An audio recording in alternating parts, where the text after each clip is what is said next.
Very good evening, our viewers of Welcome TV. You're welcome onto the show every single Friday from the hours of 5 to the hours of 6. It's always AGAFIIRE MU week onto the sites of Welcome TV. My name is Urban Brown, and one more time, I welcome you to the site. Thanks for loving this particular show and always giving in to ensure that you don't miss out with this beautiful one. As usual, onto the site, I'm not alone. I've actually come along with my usual analyst in the house, and just in a moment I implore you to allow me give them an opportunity to introduce themselves, and then we proceed with the show. Mr. Kangao yesterday, thanks for actually coming through and being live onto the Elkem TV. I implore you to have your word or an introduction to the viewers. We proceed with the show as well. Yeah, thank you so much. Again, I'm Kangao yesterday, and I've always enjoyed being part of this set.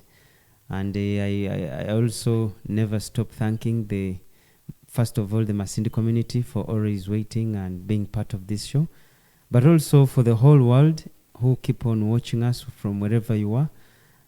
We thank you so much for sacrificing the data and also, most importantly, the time to keep waiting for us. So thank you so much and stay tuned. Thank you very much, Mr. Kangao Yesed, for actually coming through and being live onto the panel. Onto the panel one more time, I have my scrutinizer, that is Under Moses from Radio 1. Just a word for the viewers of Welcome TV, and so we get proceed with the show.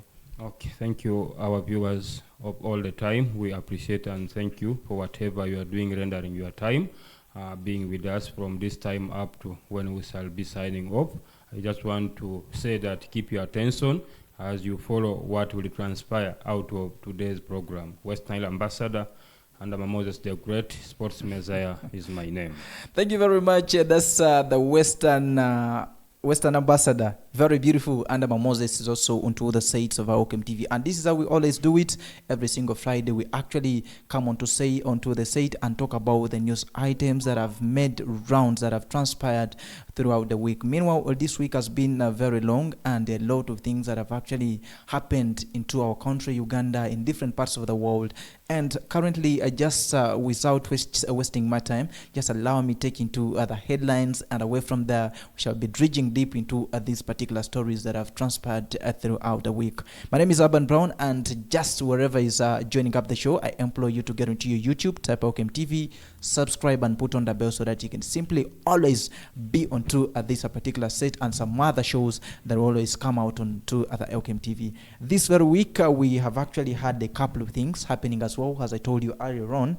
Here in Masindi, we saw the president this very week, that was yesterday. We saw the president, the former president of FDC and the founder, that is none other than Besigye, appearing in the district, that is district main hall, having a dialogue. Actually, they came through onto the theme of FDC consultative meeting. It was more of consulting the Banyoro or the Masindians onto actually how to actually improve onto the standing currently of the FDC party, because we have been having the two party that is actually onto the FDC party. We have now two places. We have the Najanankumbi and the Katonga, also all FDC party members, but they parted themselves due to different issues that arose some days back. Onto yesterday's coming to Masindi, the Kiza Besigye, the founder of FDC, came around for around 5 reasons that brought him onto the district to actually make a consultation to the people of Masindi on how to go on. Onto the reasons actually that brought Kiza Besigye to Masindi and his people was whether to reconcile, because remember there was a scuffle where there was clashing between the two parties between the party of FDC that ended up parting the Najanankumbi and Katonga. Currently, what brought them in Masindi was to either to ask the people of Masindi to either reconcile with the people of Najanankumbi, that's the Amriat, in regards of moving on the party. And away from there, we see the also reason that they wanted to know about or make consultation was that to either form a new political party that is in Katonga and leave the Najana Nkumbi. And he also said that onto the consultation that they wanted to know or make an adjustment was, should they wait for the vote of 2026? And viewers get confused because currently, if you see the Najana Nkumbi and Katonga, you see that the party members actually are confused, because if you look at the Najana Nkumbi, they are good members that inspire everyone, and if you could look at Katonga, the same thing. So people are getting confused, and the reason why these people came to Masindi was like they want to actually see if should they wait. These are the reasons that actually brought them to make consultation to the people of Masindi. And fourth reason that actually brought them was to either join any other existing political party. It could be NOP, it could be DP, it could be UPC, any political party. Away from there, we see the last reason that brought them to Masindi was should they go on and fight Amriat and evict him, that is in Najana Nkumbi, and take control of themselves. Because currently and previously speaking, currently speaking as well, you see that the headquarters of FDC are still known as Najana Nkumbi, much as this political party parted down. And away from there onto this very, very, very function, we saw the FDC General Secretary, that is FDC Secretary General in Masindi, that is Muhangi Innocent Bikorwa Hamu, actually coming out with a resolution. He read the resolution saying that all the FDC supporters in Masindi resolved to form a new political party. So that was actually the response that came out of the people of Masindi from the consultation that Dr. Kiza Besigye made and his group. And away from there onto the very function, was so inspired of some statements that were made by, that is the party spokesperson or the PR of the party, that was Semuju Inganda, who said that Masindi, if you looked at the budget of Masindi, is that runs a year, that is the municipality. Masindi at large, it's 2.29 billion annually. That's the budget. And Masindi municipality only, it's 11 billion. And he made a challenge that Museveni, the current president of the Republic of Uganda, and his wife, that is Minister Janet Kataha Museveni, they spare over 802 billion has their annually budget. And from there, we actually get into another story that has actually transpired through this very week. We see Speaker Anita Monk and the former cabinet minister, that is of Karamoja Affairs, that is Mary Goretti Kitutu, and Agnes Kitutu and Agnes Nandutu, being banned from living in UK. And away from there, we also get to look into another story, that is Parliament approves 60 million monthly salary for traditional and cultural leaders. And away from there, we also get to see the labor celebration this very, very, very week down the other side of Fort Photo. And away from there, there is a story that is actually ongoing. That is we witness a two-day conference also happening here in our district, Masindi, over the handing over of the UK aid Red Earth to Ugandan Red Earth. And besides the story, lastly, we also have this week, the football. That was Uganda Premier League. That's Kitara versus Mbarara City. And also today, the fourth day of this particular month, we see being celebrated as the Press Day as well. I mean, those are the stories that have gotten onto the platform today. I pray that you allow me now drive you back into the real gist of these particular shows. We enable to we do the highlightings or dredge deep into these stories so that you can understand what are people's perceptions towards what has transpired throughout the week. One more time, allow me appreciate you, viewers of Welcome TV, for always being on to at the site and always keeping it AGAFIIRE MU wiki every single Friday from the hours of 5 to the hours of 6. Meanwhile, once again, allow me take this opportunity to welcome my scrutinizers in the house for being onto the panel, and we shall start with a story of Besigye coming to Masindi. Mr. Kangao Yeseri, one more time, thanks for being onto the site. This very week, and it was yesterday, we saw the FDC party coming to Masindi, storming off Masindi onto the theme of Bunyoro FDC consultative meeting. I want you to actually give us a very big highlight, because a very big highlight onto the Bunyoro consultative meeting. What was it all about? Was it all about the reasons I've given, or maybe it meant something different compared to how I understood it? No, you highlighted out most of the points really well. The main biggest reason they came was to consult with the supporters, the FDC supporters up country, just to ask them, what should we do? Should we join another existing party? Should we form a new political party? Should we go and fight the Amriats in Najanankumbi? We evict them, we take control. Yes. Should we form a pressure group? So they came just to consult. Yes. The only unfortunate bit of the story that shocked me was the fact that there was really no consultation that I saw.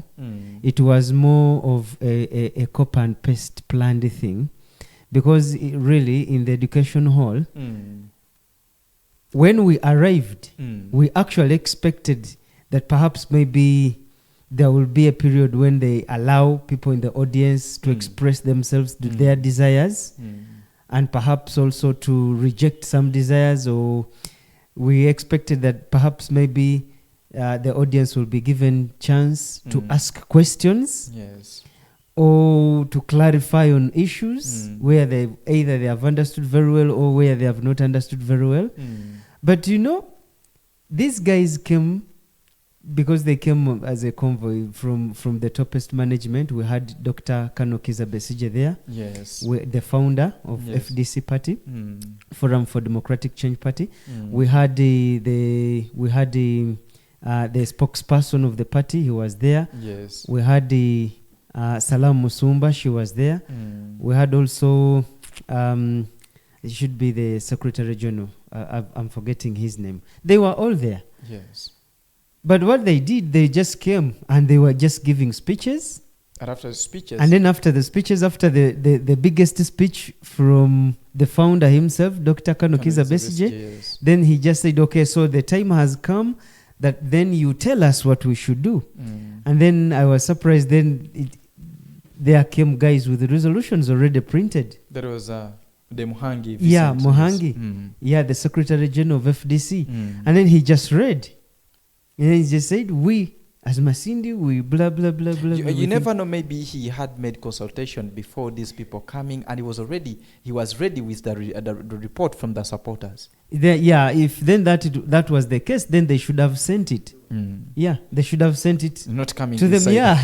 But they are coming, somehow had prepared me that, okay, we are now going to have an opportunity to ask questions. What's the problem exactly between you and Poa, Amuriat, but nothing like that happened. I don't know whether it was because of interest of time. I don't know if it is because they had simply planned it like that or some other reason. I was a bit disappointed with that. Yes. Really. I felt like they just somehow played with people's minds. I'm so sure this could have come about because if you looked at the congregation that was into the house yesterday, the majority were people or were supporters of the Forum for Democratic Change. Maybe having into the process over the speeches, somebody was trying to make consultation that you guys didn't try to analyze. No, because it didn't seem like that to me, because the problem, the divisions are not among the supporters. Maybe divisions is among those ones taking the lead. Okay. Yeah. So they would have given an opportunity. Yes. They felt defeated with the situation, so they lowered themselves now to the grassroots. They came to ask Masindi, for you, what do you say? Anyway, So I was unfortunately, disappointed the a little resolution bit with came that. out of the what? Yeah, The people. absolutely. So I didn't understand the whole thing, but maybe because since maybe Dr. Kiza Besije is a very skilled person in leadership, maybe he also didn't want to give in more room for more disorganization. So perhaps he had already communicated to the people on the ground, and It could be true. yeah. So we actually don't know what happened there, but thank you very much for having given us that highlight. And one more time, I'm moving back to my scrutinizer or my analyzer, my analyst. That is Andama Moses from Radio 1. Is it? Yeah, from Radio 1. You know, Andama Moses, thanks for coming through and being onto the site of Elkim TV. Yesterday, we saw the former FDC president and the founder of the Forum for Democratic Party, that is Kano Kiza Besije, appearing in Masindi, or actually storming off Masindi with his supporters and his members of the party. Maybe now onto what, as we were into the house, we saw a resolution basing onto my analysts saying that they never gave the subordinates or the supporters an opportunity to express out what was in them, but they just made a resolution themselves. Do you look at this being like a consultation, or maybe it was something planned already? They just came maybe to rally. Yeah, of course. Of recent, Yes. FDC supporters in Masindi had issues actually with the FDC Najana Nkumbi. That's the power team. Yes. They even reached to the extent of banning all the posters Yes. he used during the other last campaigns. Yes. That's for the president, the current FDC president. That's Amriyat, yes. They made the resolution. They banned all here in Masindi. Easy posters were banned, and that thing actually brought issues. There were complaints, and they said that one could not happen. It brought about tension. But members here in Masindi were like, they were right, because to them they see like FDC in Najana Nkumbi have made an alliance with the President Museveni, where even they claim that the party president had a dinner with the president, and the envelopes might have exchanged. They might have given him envelope. To them, they actually say that is corruption, and the current president of FDC, they are not satisfied with him. He is actually entertaining corruption, and he has now formed a triple alliance with the NRM. So that was the first issue that was raised. Then maybe later, the members also themselves had meeting for some of those top leaders here, after getting feedback or being tipped from the headquarters about even the internal issues there in Kampala.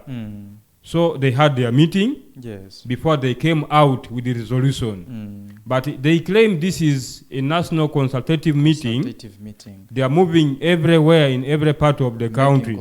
As we talk today, they are in Gulu. So after there, we don't know where they will go, but they are saying consultative what? Meeting. Of course, if it is a consultative meeting, like how we talked, I also attended yesterday's meeting. Yes. That is at Education Hall. Education Hall in Masindi. Members came, but if it is a consultative meeting, you have to get from members what is banning them. And everyone has to wake up and say, this is this and this, we should come out with the resolution. By the way, not given an opportunity. Yes, which did not happen. Basically, most people gave out their speeches, including some other member of parliament who came from different areas, including woman MP, that's Asinance, from Hoima. That's Hoima City. Yes.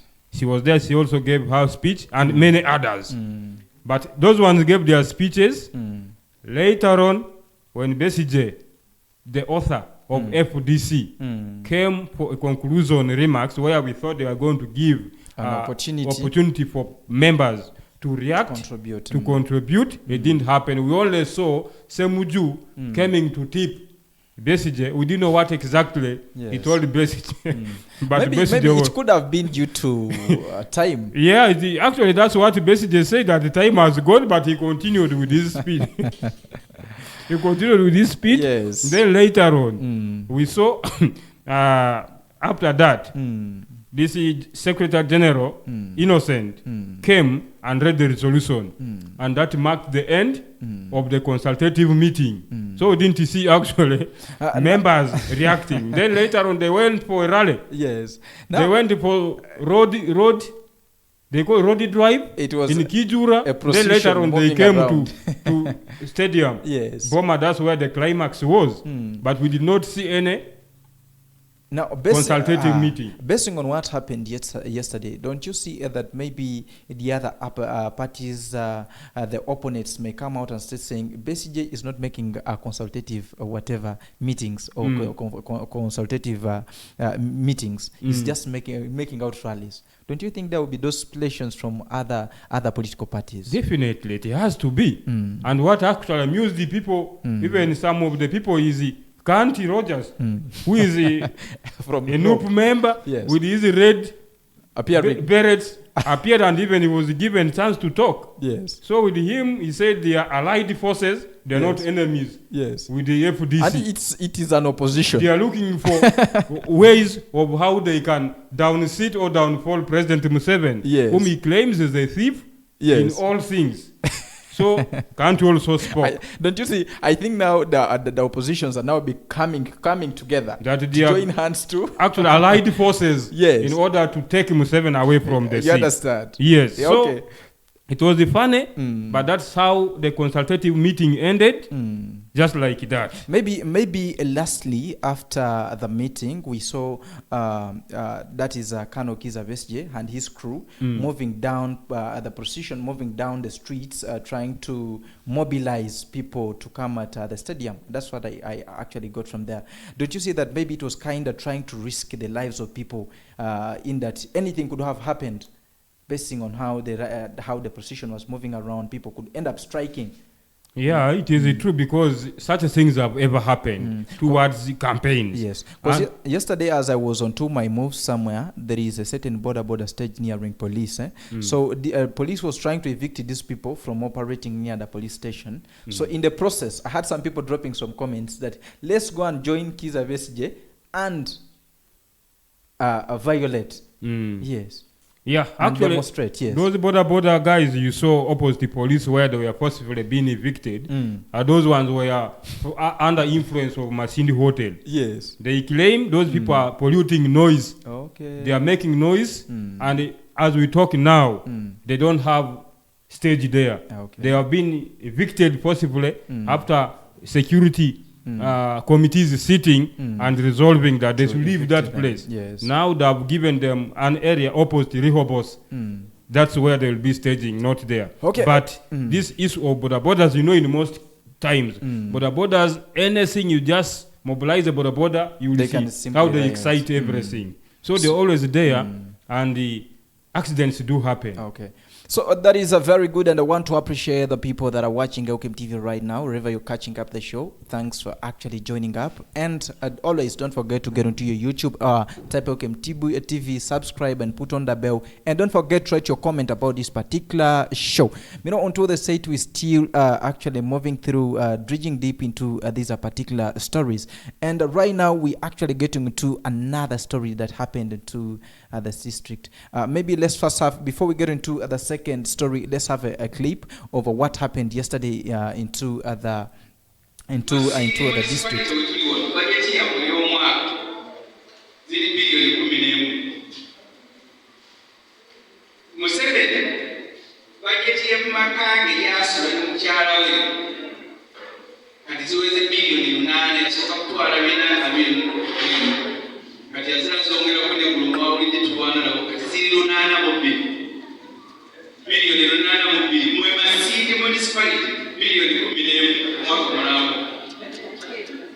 Museveni mwezi olunana zalina mulimu bilioni 15 building improvement za kukola njawo ngeweddeko kulaba toilet z'okukyusa bilioni 15 za kusigira kola.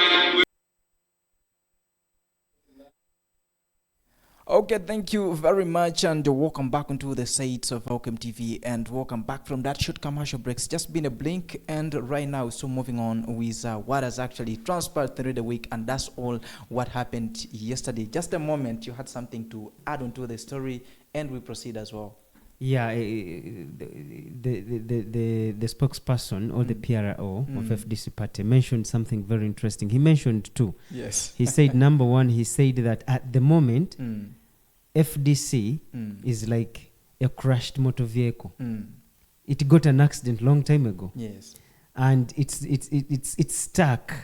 So the occupants are confused. Yes. Yeah. So they are trying, I think, like to brainstorm looking for a to way get of bringing it back on the road. Exactly. Okay, that's good. But he also mentioned something, especially in that video you've just played.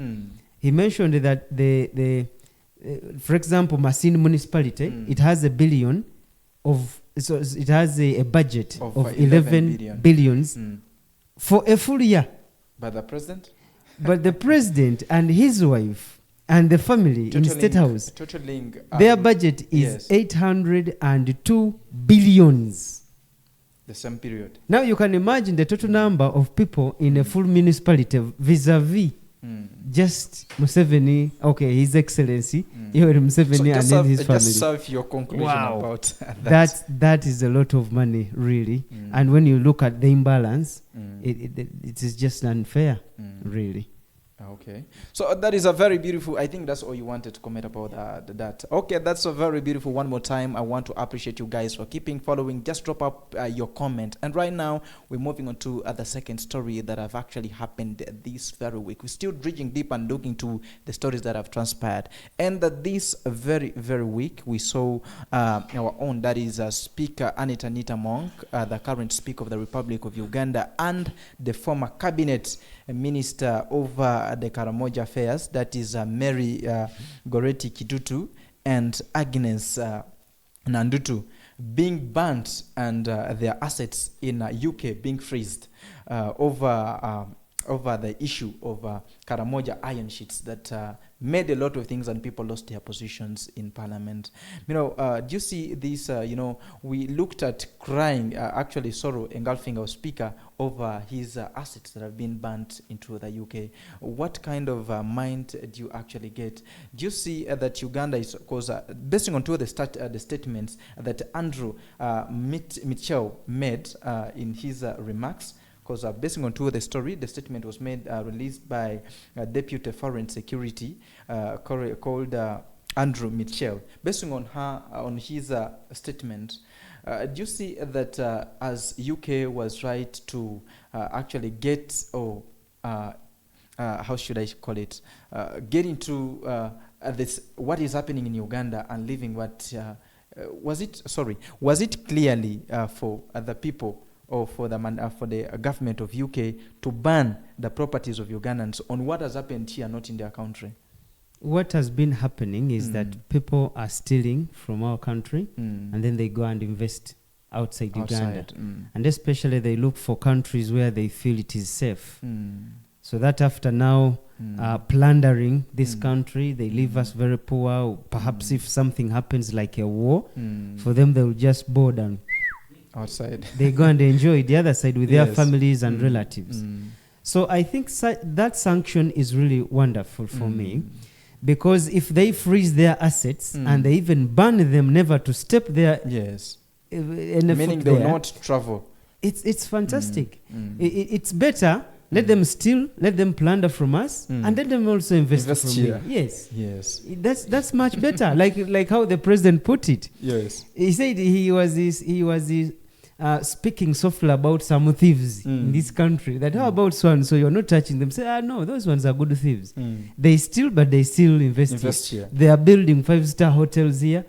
So the money is again grabbed, but also invested here. Nice schools, 5-star hotels, very good.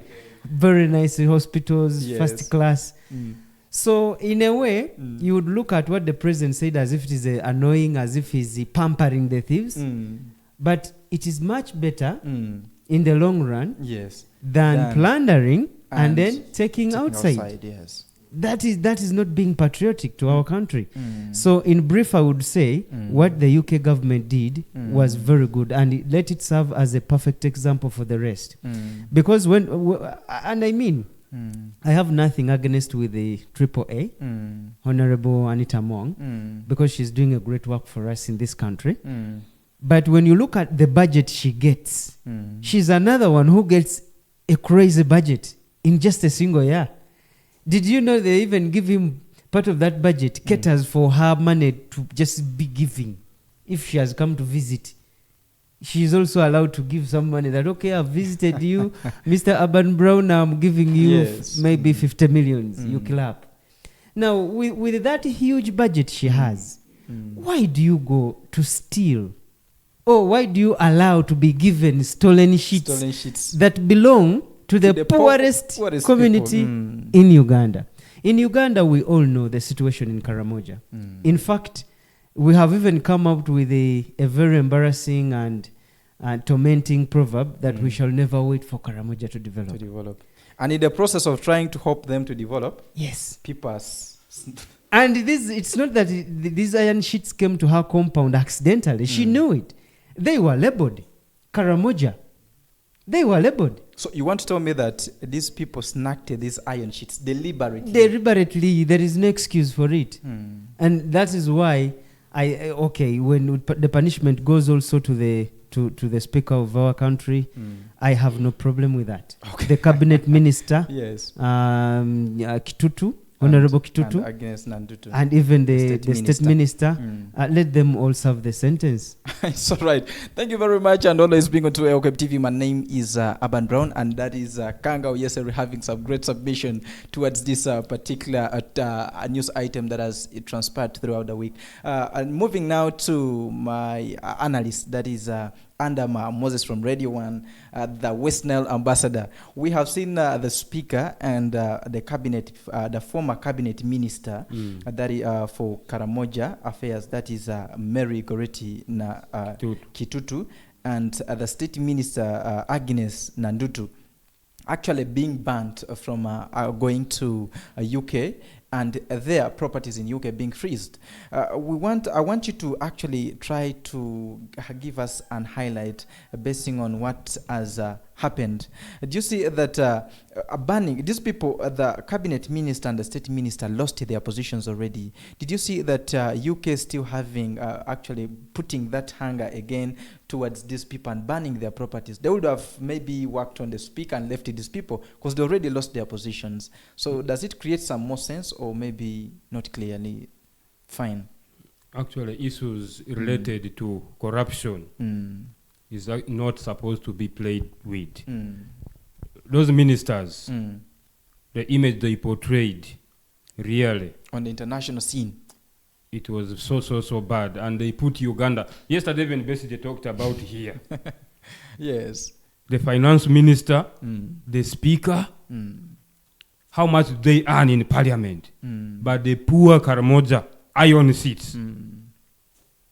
Again, you still have a hand in it, long hand of stealing.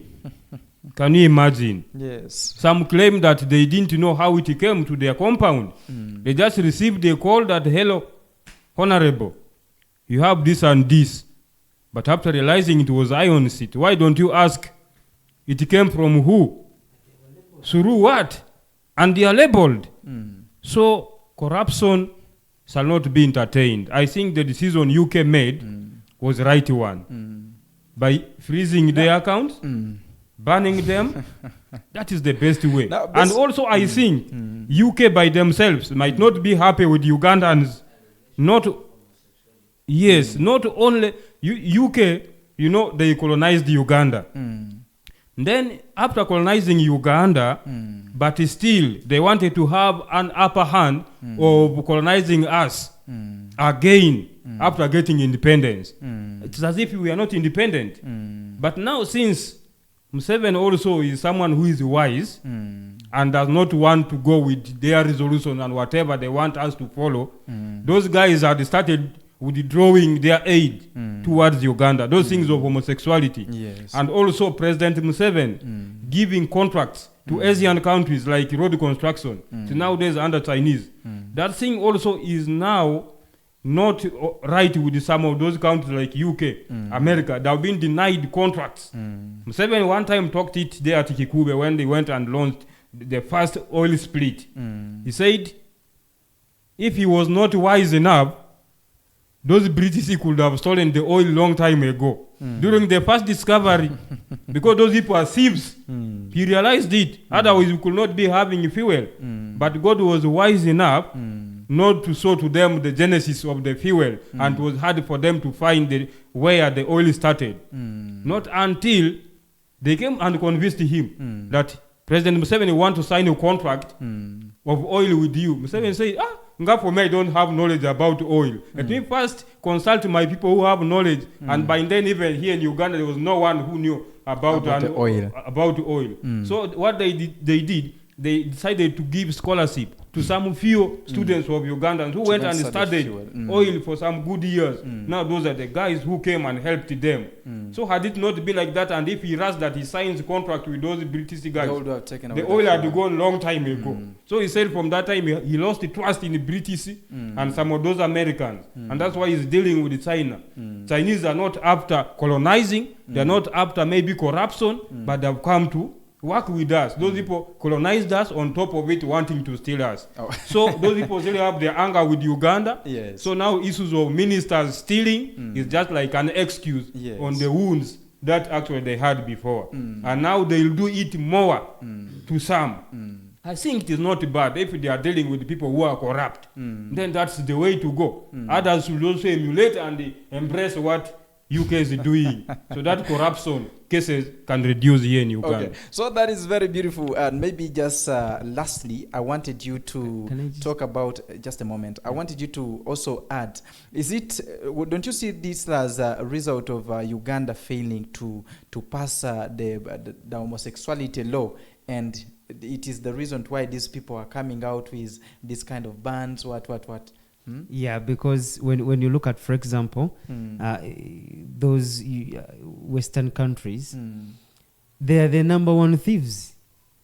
Yeah, they are also stealing from other poor countries. So when for example, when you look at even the history of Britain itself, do you remember what it did to India? India was so rich with gold and all those precious things. But I'm telling you, they didn't loot, they just plundered. They plundered, literally.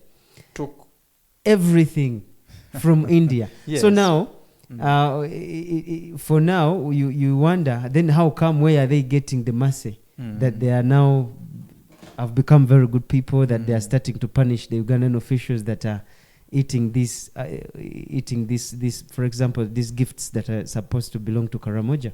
Yeah.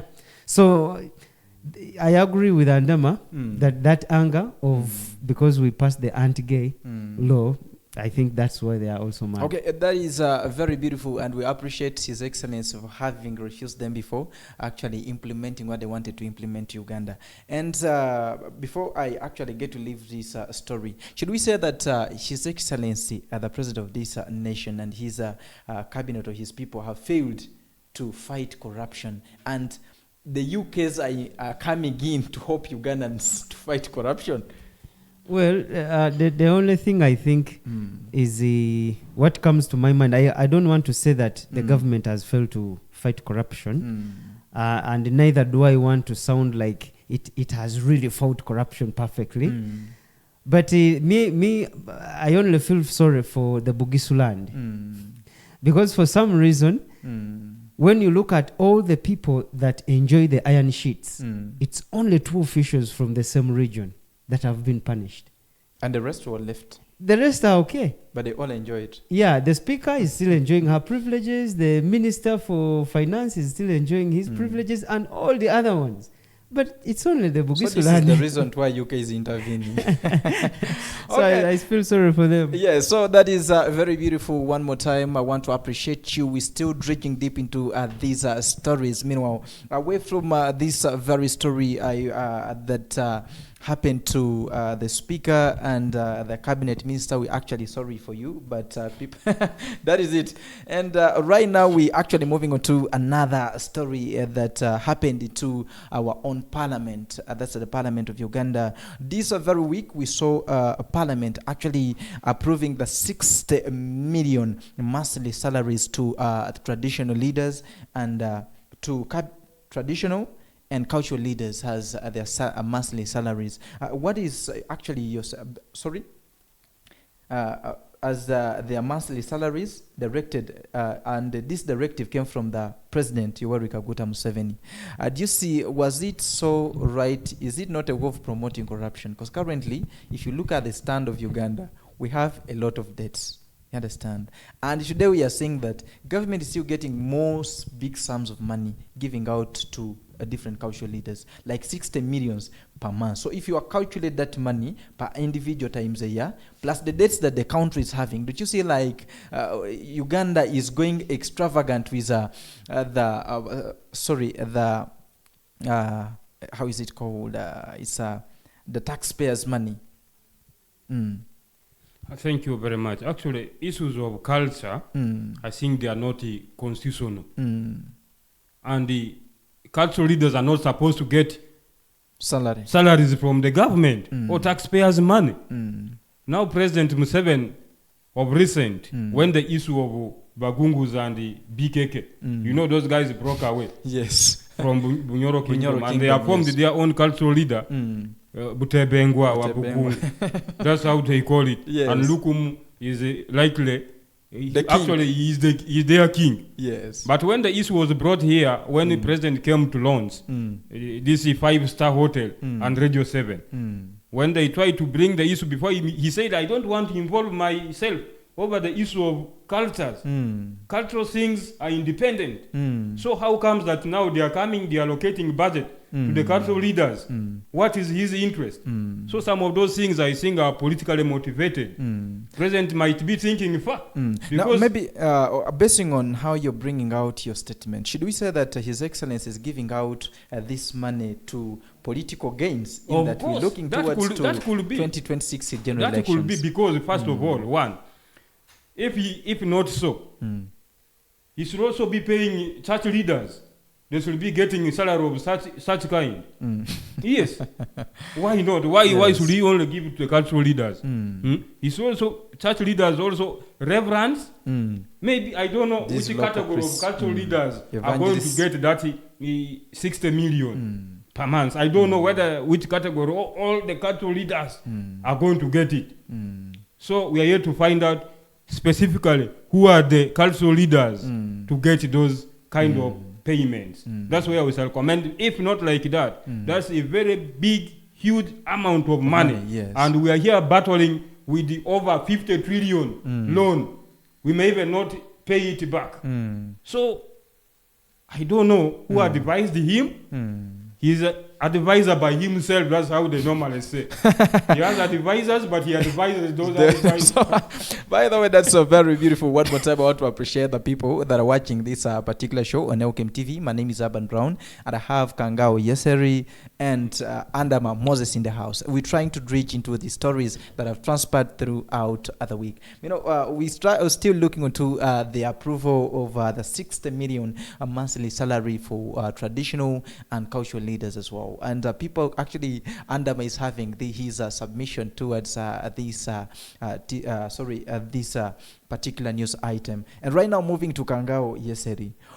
This very week, we've seen the Parliament of Uganda on the President's directives actually approving a 60 million monthly salaries for the cultural leaders and the traditional leaders and the cultural leaders. Now, my question comes here. We have been seeing cultural leaders surviving before being given 60 million. Now, how comes that today is also giving them money, yet they've been surviving in a very healthy and smooth environment? What could be the hidden treasure? I think the main reason behind is to polarize them, to find that's the smart way of gaining slowly control over them, to weaken them really, because just as you know, whoever feeds you, Should we say is your master. that is what you're trying to create in my mind? Yes. Should we say that His Excellency, the President of this nation, has gotten some good PR modes of capturing people's minds? Let me give you an example. Yes. Do you see what the Western world has fallen into the habit of doing to the African poor countries? They always donate money. To help you. So this is the culture. Yeah, to help you in your security. They boost your police. They boost your army. They boost your economy. Now, that slowly weakens you, so that they are preparing you gradually, so that in the future, if they have something serious you don't want, they will give you an order. They say, okay, like for example, Uganda doesn't want homosexuality, and then they say, no, we want you to do it. Now once you try to refuse, then they will go and cut all the other helps, and yet you have been used to it. It's a way of really putting people under your control. Now, I don't see any change, any difference from this. Paying them 60 million per month, each one of them, slowly by slowly, they will become his subjects. They will start dancing according to his tunes. At the end of the day, the oppositions are outcompeted. And not only that, yes, there is also, in addition to paying them 60 millions per month, there is also something he has said he is going to do. Did you know he's going to be constructing for each kingdom a new palace? Did you know that? It is also part of this. That is a wastage. Yes. Of the taxpayers' money. Although for now there are some kingdoms that will not qualify to be constructed for palaces. Yes. Like for example, I'll give you a quick example. Again, like for Bogisu in Mbale. Yes. For them they will not. They are not going to construct for them. Why? The concerned sources from the government they said it is because they didn't present a land title. Okay. As far as these people come on and present the land titles, they are going to construct for them in regards a palace. As I look onto what is happening right now and actually make a flashback onto the date that the country is standing on right now. Yes. Where do you see Uganda heading to in a few years to come? Even before I get to that, the biggest problem we have is when I get trouble when I hear people saying Uganda is a poor country. Uganda has never been a poor country. What our biggest problem is just prioritization. We have enough resources. The money we have can run us some distance. Matters. But where do we put our priority? Like, for example, quickly, you saw what the spokesperson for FDC was just saying in the video. He says just the family. Two people. Of two people, him and the wife and a few friends around. A year, their budget is 802 billions. But for a full municipality, Masindi, 11 billions. Where is the prioritization? Is it Masindi? We're now looking at extravagance. Extravagance, yes. Now you see, we are crying. You see here, teachers are crying, even paying them, even 5 million is a problem. But we're now looking forward to now actually constructing very beautiful palaces for the kingdoms. And also putting them on the payroll, maybe 60 making million. a flashback, time is not our best ally, but making a flashback, if to kind of recall, in the times of the late, that's the former president of this nation, that was Dr. Who, it was Dr. Apollo Milton Obote. He has actually denied the things of kingdoms. And when His Excellency came on power, he brought these people back. And currently, as I'm looking through, we find that these are also another sources that are taking up our money. Yeah, absolutely. Another things, another items that are taking up some big sums of money. Yeah, but I think it's a very powerful tool for him to gain control over the kingdoms. Because, like, for example, not so long ago, you saw the Chabazinga of the Basoga. He was marrying. Do you remember what he said? He said he respects His Excellency Museveni. Why? He's the one who sponsored paying his school fees until he graduated outside. Now, do you think the Busoga kingdom didn't have money?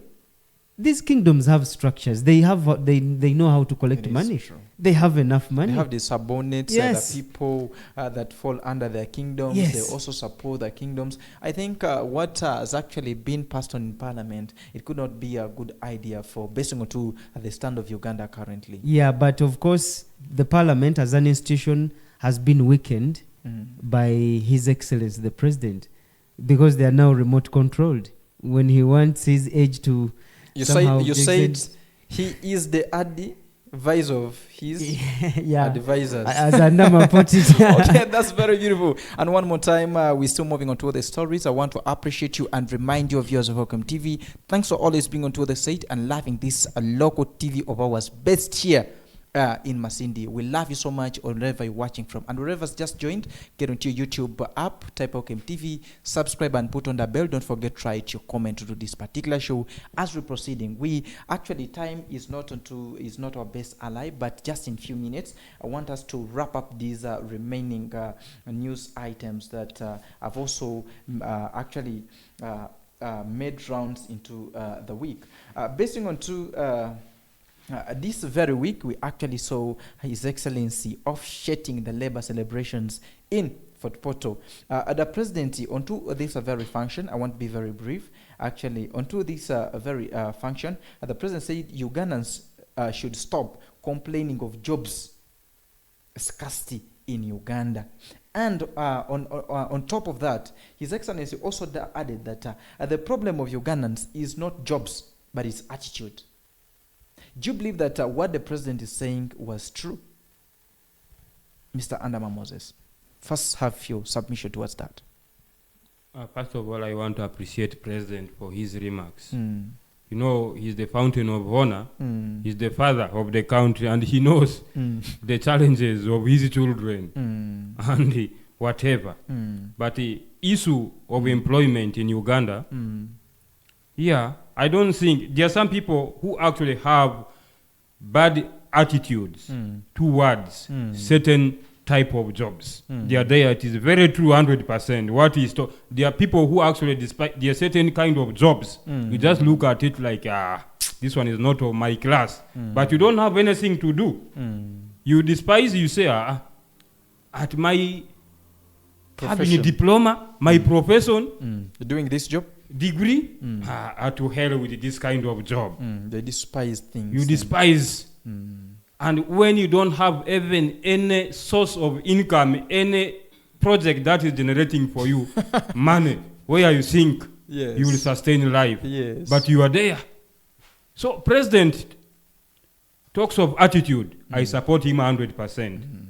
So should we say it is truly the problem of Uganda is the attitude, the way they think?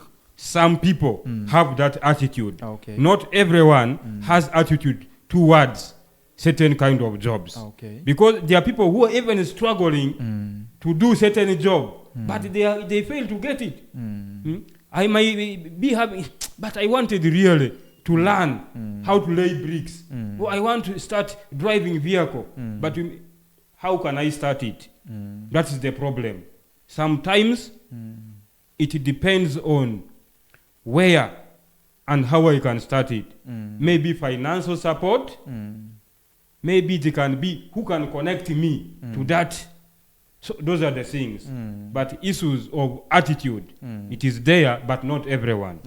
But so, unemployment problem in Uganda shall not end because really very many people are suffering and they need help. Okay, thank you very much, Mr. Andama Moses, for having that great submission. Right now, I'm moving to my second analyst, that's Kangao Yeseri. Kangao Yeseri, these are very weak. We've seen the labor celebrations in Fort Portal, and His Excellency actually was part of these celebrations, and he had his remarks.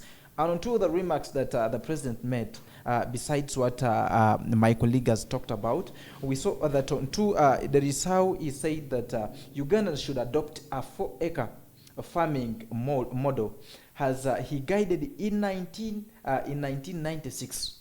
Remember, there is a flashback that was trying to talk about that he had advised Ugandans earlier on a war fighting poverty, like by adopting a 4-acre farming mode. And onto this, that is how he guided by saying that onto these acres, he had told them the first acre to plant coffee, the second acre to plant fruits, the third acre to plant grass for cattle. These ones that I don't know how it's called, are the ones that are reared from outside, from inside, just to, I don't know how it's called, but that's how it was, growing grass. And lastly, he talked of food on 2 of the 4 acres and said, at the moment these ones are made, Ugandans will live a very healthy life. But on 2 of the current situations, we have seen people having over million acres or like 10 acres. But when they are still living in a hashy conditions, what do you think is disturbing Ugandans and yet the president guided? And no, I really agree with the president. It's if you want to get proper financial independence, which is very peaceful, entrepreneurship is the right way to go. Looking for jobs is like trying to solve a permanent problem. Yeah. Because you get the money, but still it's not enough. You spend it, again you need to work. So going for entrepreneurship is better. If you can, for example, dig your own foods and sell your own, you make your own money, it's better. The only challenge with the advice he gave, the only problem I have with it is one. It is too ancient. That method, that 4-acre model way of farming, applied in 1996 as he put it. Right now, his own government has changed, actually for the worse. Let me even explain this. Because during that time, when he had just conquered 10 years later, because he conquered in 86, so 96 must have been 10 years later, people had land. And therefore, it was natural that each one could afford 4 acres. We have moved. Even the population that time was small. We are now in 2024. On regards to your point, we see that even today we have gotten land grabbers. This is what I'm saying. One, his own system has favored land grabbers. Now Ugandans, we no longer have land. You go to Kampala. Who has land in Kampala? And then you're telling us to go for 4-acre model? Go to the villages.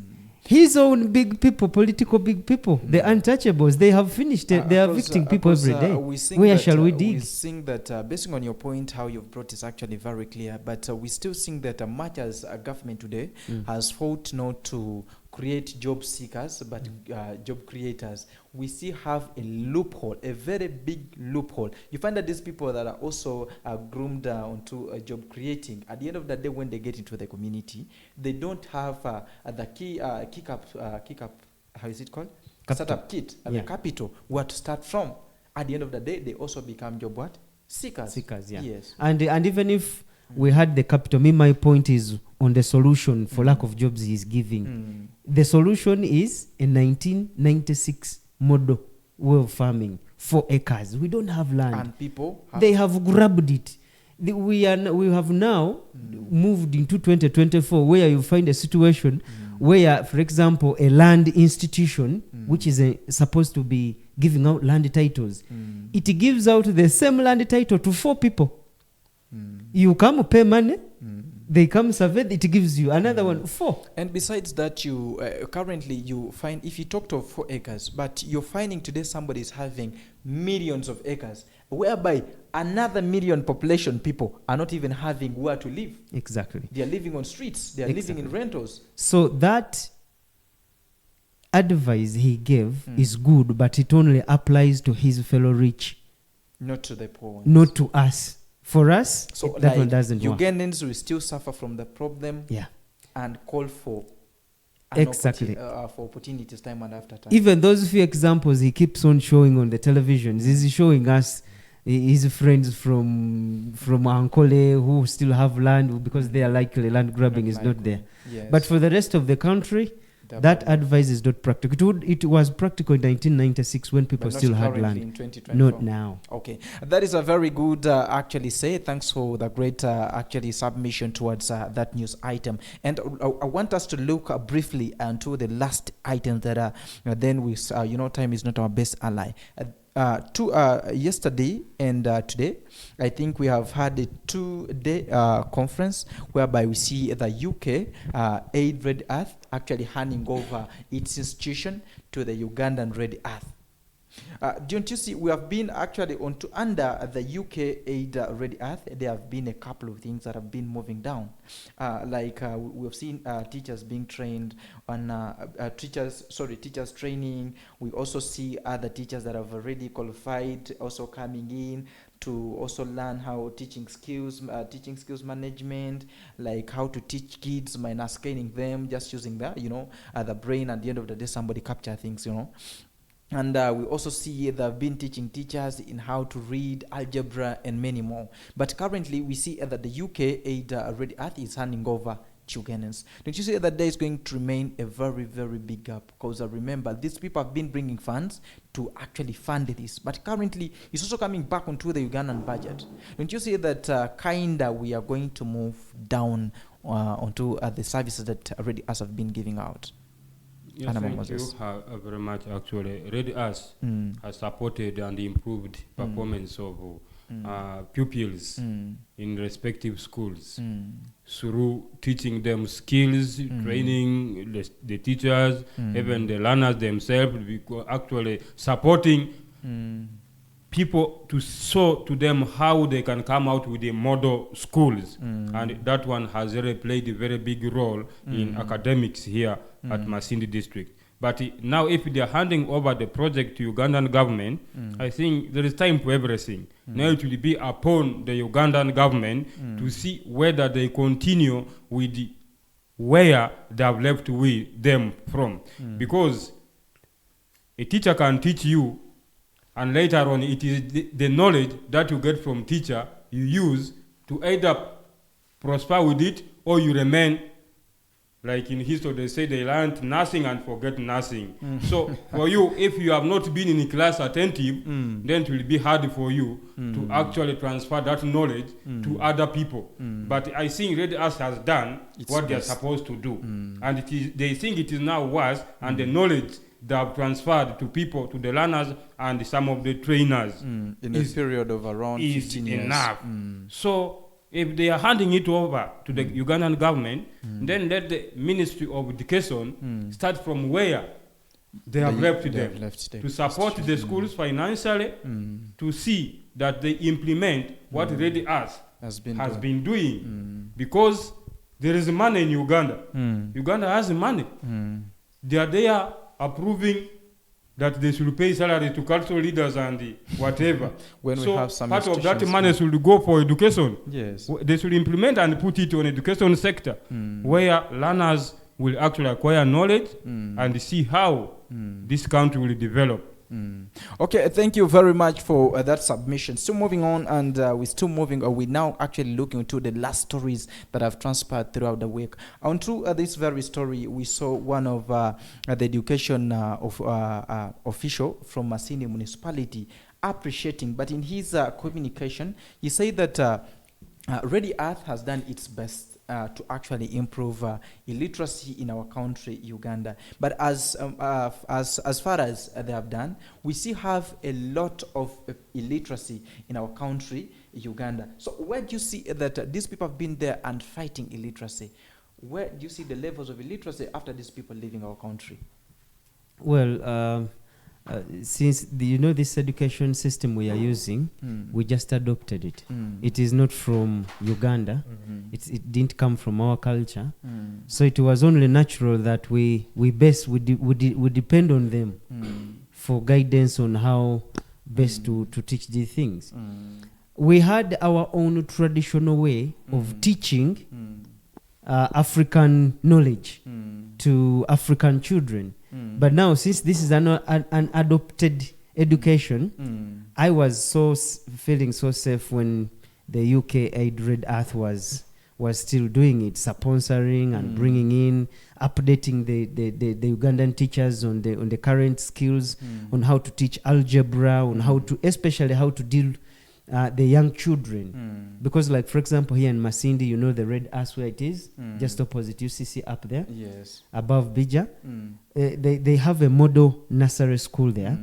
And I don't know if you've ever spared some time to visit them. I've been there, yes. When you see how they handle the children, differs slightly to how we do. Yes. Yeah. So I felt like it was a very nice example to keep that school there so that it can always act as I don't know, a tour place for other nursery schools around. They can always come and consult for you. How do you handle this when a kid has misbehaved? Do you do like that? Looking onto the period that the Red Earth Youth has been in Uganda over 15 years, don't you think that these people have actually picked up, our teachers here have picked up, and they can still do the same like the other people have been doing here? Yes, you would imagine the answer should be yes, but the reality is no. Why? Because education is dynamic. It's never constant. The other side, they never get stuck with something which is not practical. Like, for example, in Uganda here, we've been stuck with a system where a kid is being taught subjects even that he will never ever use in life. They are teaching you Canadian prairies. They are teaching you wheat growing sijui where. They are teaching you rainlands. Yes. And yet, they are teaching you the things, yet for you were born of Masindi, but you don't know what is in Hoima. But it's teaching you somebody from diaspora. Exactly. The other side, their education system is dynamic. Once they feel that, okay, the reason why we were teaching this, the reason has expired, they immediately bring in something new. They teach according to the latest technology. All right. So that's why we still needed them to keep coming and keep updating our current teachers. Now that they have gone, I don't know what will happen. Okay, thank you very much for having that submission. I think this is the right time that the government has to intervene and put in some strong, actually put in a lot of effort to ensure that the standard at which these people have been operating here in Uganda still remains. And lastly, I want us to look at these few items just in a single minute. You talk about this and we wind up. This very week we saw Kitara actually making a draw with Mbarara City. What is your take? Don't you see that Kitara is actually being actually moving down, and even that what is hoping is actually getting out of it, and much as they've worked hard for this very season? We are now coming to the climax of the game, and everyone is now scrambling to see that he finishes in a certain position. And for actually big people who always want to eat big, they know what it means. So Kitara, we didn't expect, but Mbara also has never been easy when they face Kitara. It is true. Because it's like a derby kind. Kitara led it, but they pressed Kitara hard, not until they got point from them. Fans talked, and also the coach of Kitara said, they saw the how guys played, and really they deserved it, and they shared the point. So their next focus is the next game, but they can't give up until the next minute. Okay. So Kitara, that draw actually affected them, but there was no option. Okay, it happened. So that is a very beautiful, and thanks for having your good submission towards that. And you, lastly, just in a minute onto this, I want us to actually give us your perception towards Kitara actually losing this match. Do you still see Kitara on trophy, or would have already lost the trophy? I love being optimistic. I never lose hope just like that. Yes. I still think Kitara can take that trophy. Like, especially you saw what happened. Kitara drew like today, and then you saw Bull and Vipers versing each other in Nambole National Stadium, and you saw the outcome. Yes. We thought maybe Vipers could somehow hit the other team, hit Bull, and yet Bull also, he proved to be a real Bull. He hammered him. So you can see how all the big guys are struggling. There's still that chance for There is still that chance. Who knows? Who knows? Maybe Vipers will lose the next, I think 4 games left. 3 Bull and Vipers, they might lose, and Kitara hammers all, and then they end up taking. Okay, thank you very much for that submission. Lastly, the Bomber FC has actually sacked their coach this very week. Where do you see Bomber standing? Yeah, just in seconds. Bomber actually on Sunday they are going to unveil new coach, who one time also had experience. He was also coach of NEC Football Club.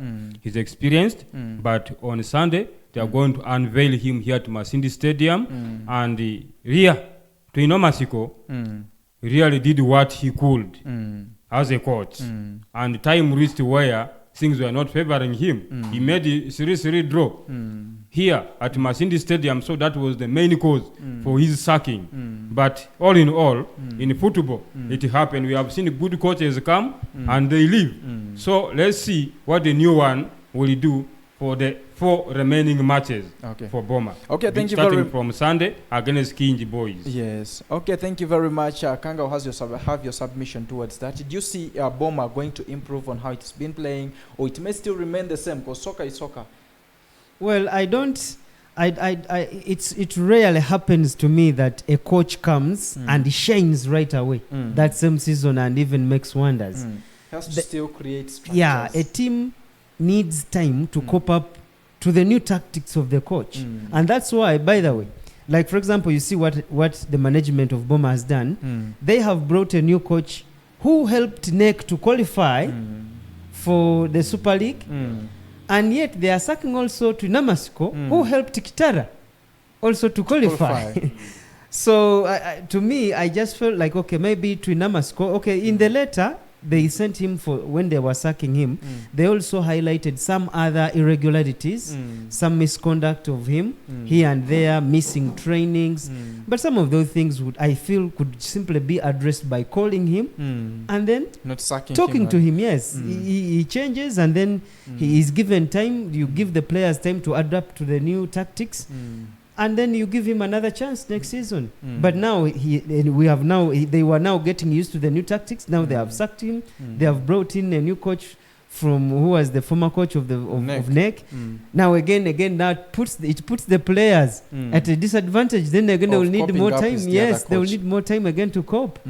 So I felt they sacked him prematurely, really. Okay, thank you very much for having that submission. Actually, it's a pity for our own, that is at Nemasco. But let's wait as we're praying for actually our team, that's Boma, to actually perform better when having gotten a new coach. And away from there, right now we're getting to the last minutes of this particular show. And before I actually get to sign out of give out my last submission to the viewers of OKM TV, I pray that my scrutinizer analyst, that is Andaba Moses, the West Nile ambassador. Today it is a press day. As you're actually winding out, I want also to have a word at least onto the day, and we sign out of here.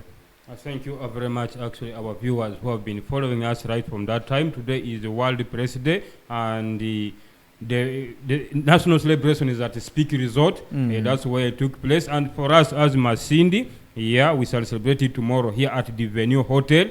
We invite everyone. We shall have a game. That's at 4 p.m. against Ubuntu family. Then speeches. After speeches, we go and eat, drink. Those who want to dance, you will keep around and dance trans night. So that is World Press Day. We are commemorating or celebrating how we journalists and media practitioners, that is, you are seeing the wars in Israel, the wars in Russia going on. But journalists are losing their lives. They are doing a very great role. They are the first estate, actually. Here in Uganda, we are the first estate. We can take over the government. Journalists can either divide or rule. It is true. So we are the first estate. Please, though we don't have budget, we are not allocated budget. It's all but right. they call us first estate. So tomorrow we shall celebrate it. I want to wish everyone who has been following us right from that time up to now. I want to say hi to my brother, cousin brother, that's Elton Lazarus. He's in Koboko right now. He's following us. He has never missed the program. Thank you for always following us. That's Elton Lazarus from Koboko. We love you. Greetings to all people in Koboko. And Koboko is in the border. Those people at the Nimule town, they're all following us. Thank you very much. And whoever has given us his time, catch us again next time if God wishes. Have a blessed weekend ahead. Thank you very much, Mr. Andama Moses, for your nice submission. I now move to Kangao Yeseri. I pray that you have your last submission for the viewers of OKM TV, and we see how we can simply crown down the show. Big thanks to His Excellency, the President of the Republic of Uganda, His Excellency Yoweri Museveni. Yes. Among all things he has done best, yes, is giving the freedom of speech in this country. It is true. Journalists can talk, visit all media platforms. They talk and talk. They sometimes use even vulgar language about him. But at the end of the day, Museveni never minds. Oh. So big up to you, Your Excellency, Yoweri Museveni. On that particular point, I give you all the 5, you were 5-star. You have given freedom for people to talk. It's they alright. talk. They even draw you in cartoons in the press. Wow. Yeah. Thank you very much. So and, may I thank you for that, and I want to take this opportunity also to thank you all the viewers for giving us all your attention. For some of you who sacrificed your MBs, it's something to be commended. And also I want to take this opportunity to greet one person. She's called Cheryl Nangobi. She Yes. stays in Chirasa, Kampala. I greet you so much. It's all right. And I really love you so thank much. you. I remain Kangao Yeseri. It's Bye a very for now. beautiful one. And today on to the sites of AGAFIIRE MU week on AOKM TV have been with Andaba Moses together with Kangao Yeseri. Every single Friday we right here from the hours of 5 to the hours of 6. But before I get my last remarks, I pray my producer Daniel that has been before the machines. If we have any message from our viewers, I pray that you actually allow me pass it on, and we sign out of here. Do you have any message there?